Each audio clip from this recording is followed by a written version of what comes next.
1116 maths குழுவில் உள்ள அனைவருக்கும் வணக்கம்.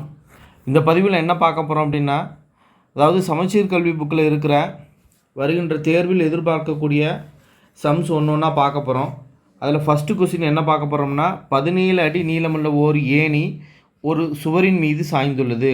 தரை, ஏணி மற்றும் செங்குத்து சுவர் மூன்றும் ஒரு செங்கோண முக்கோணத்தை உருவாக்குகிறது. இது ஏணி, இதுதான் சுவர். ஏயிலேருந்து பி வரலையும் உள்ளது தான் சுவர்.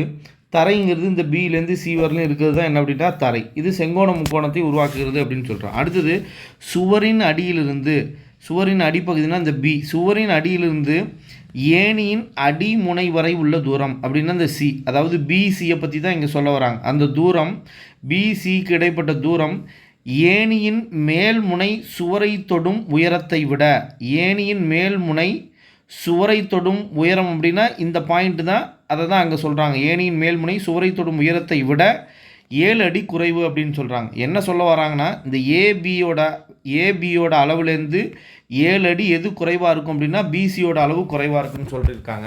அப்போ சுவரை எக்ஸ்ன்னு வச்சுக்கிறாங்க, அதனால் பிசியோட அளவு என்னன்னு வச்சுக்கிறோம், x-7. சுவர்னா ஏபி, சுவரோட நீள ஹைட்டு. சரிங்களா?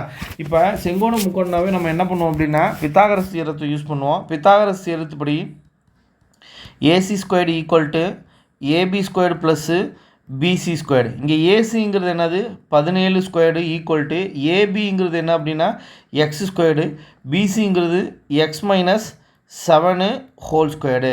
So 17 squared equal to x squared. அடுத்தது x-7 ஹோல் ஸ்கொயர்னா a-b ஹோல் ஸ்கொயர் ஃபார்மெட்டில் இருக்குது. அப்போ a squared x squared plus b ஸ்கொயர்னா 7 ஸ்கொயர் பண்ணோம்னா 49 மைனஸ் 2ab. 2 × 7 14, 14 × எக்ஸு 14x அப்படின்னு கிடைக்கும். X squared plus X squared என்ன வந்துடும்னா 2x ஸ்கொயர்டு மைனஸ் 14x. இந்த 17 ஸ்கொயர்டு என்ன வரும் அப்படின்னா 289 அப்படின்னு கிடைக்கும். சரியா? 17ன்னா தனியாகவே நம்ம எழுதிக்கும். 17 ஸ்கொயர்டுங்கிறது 289 equal to 2x squared plus 49 minus 14xன்னு இருக்குது. இப்போ 2x ஸ்கொயர்டு மைனஸ் 14x. இந்த 289 இந்த பக்கம் வந்துச்சுன்னா, ரைட் சைடில் வந்துச்சுன்னா மைனஸ் 289ன்னு வரும். மைனஸ் 289ல் 49 மைனஸ் பண்ணிட்டோம்னா மைனஸ் 240 ஈக்குவல் டு 0 அப்படின்னு வந்துடும். இப்போ இதுலேருந்து எல்லாத்துலேருந்து 2 அடித்தோம்னா இங்கே 1 எக்ஸ் ஸ்கொயர்டு, இங்கே 14 2ஆல் அடித்தோம் அப்படின்னா 7 2 14 7x, 240 2 அடித்தோம்னா 120 ஈக்குவல் டு 0ன்னு கிடைக்கும். இப்போ இந்த 120யோட வேல்யூ என்ன அப்படின்னா 120யை ஃபேக்டரைஸ் பண்ணுவோம். 120யை ஃபேக்டரைஸ் பண்ணுறப்ப எப்படி பிரிக்கலாம் அப்படின்னா 15 120 அப்படின்னு பிரிக்கலாம். 15 120 அப்படின்னு பிரிப்போம். சரிங்களா? இப்போ இங்கே எனக்கு மைனஸ் வரணும், அப்போ 2ல் 1 மைனஸ் கொடுத்தாகணும். அதே நேரத்தில் நடுவில் 2 நம்பரையும் கூட்டினாலும் கழித்தாலும் -7 வரணும். அப்போ இங்கே எதுக்கு மைனஸ் கொடுப்போம் அப்படின்னா பெரிய நம்பருக்கு தான் என்ன பண்ணுவோம்னா மைனஸ் கொடுப்போம். -15ல் 8 போச்சுன்னா என்ன வந்துடும் அப்படின்னா -7ன்னு வந்துடும். -15 8ஆல் பெருக்கணும்னா என்ன வந்துடும், -120 அப்படின்னு கிடச்சிடும். சரிங்களா? ஸோ அப்போ ஒரு காரணி இப்போ நமக்கு என்ன கிடைக்க போகுது அப்படின்னா x-15 ஈக்குவல் டு 0 அப்படின்னு ஒரு காரணி எழுதுவோம். இன்னொன்று x+8 ஈக்குவல் டு 0 அப்படின்னு ஒரு காரணி எழுதுவோம். இதில் x இஸ் ஈக்குவல் டு இங்கே 15 வரும், இங்கே x இஸ் ஈக்குவல் டு எனக்கு என்ன வரும்னா -8ன்னு வரும். ஸோ இந்த உயரம் எனக்கு குறையன்னா இருக்காது. அப்போ எதை தான் எடுத்துக்கும் அப்படின்னா 15. அப்போ அந்த சுவரோட உயரம் என்ன 15 அடி. ஸோ ஆன்சர் நமக்கு 15 அடி. சுவரோட உயரம் 15 அடி. சரி, கவனிங்க. இப்போ இந்த கொஸ்டினை இவ்வளோ தூரம் நம்ம சால்வ் பண்ணுங்கிற அவசியம் இல்லை. ஒரே ஒரு விஷயம் மட்டும் தெரிஞ்சுக்கணும். என்ன அப்படின்னா பித்தாகரஸ்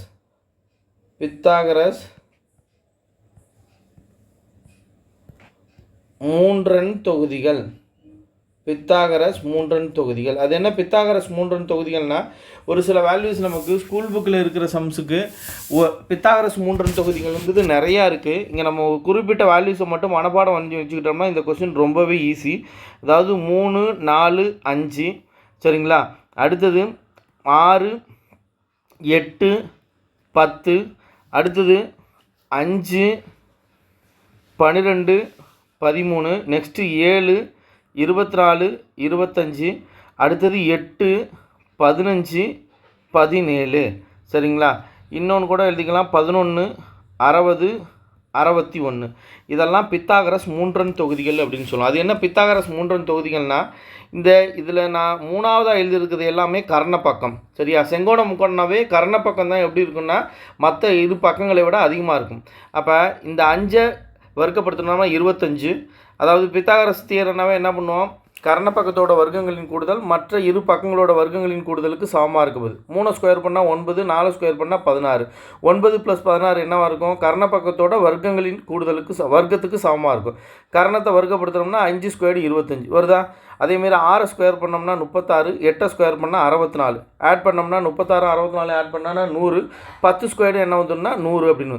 இதை நம்ம மனப்பாடமாக தெரிஞ்சுக்கிட்டோம்னா இந்த கொஷின் நம்ம ரைட் ஆங்கிள் ட்ரையாங்கிளை பேஸ் பண்ணி ஒரு என்னென்ன ஷேப் வருதோ அந்த எல்லா இடத்துலையும் யூஸ் பண்ணிக்கலாம். ஃபார் எக்ஸாம்பிள் இப்போ நம்ம மென்சுரேஷனில் கோன் யூஸ் பண்ணுவோம்.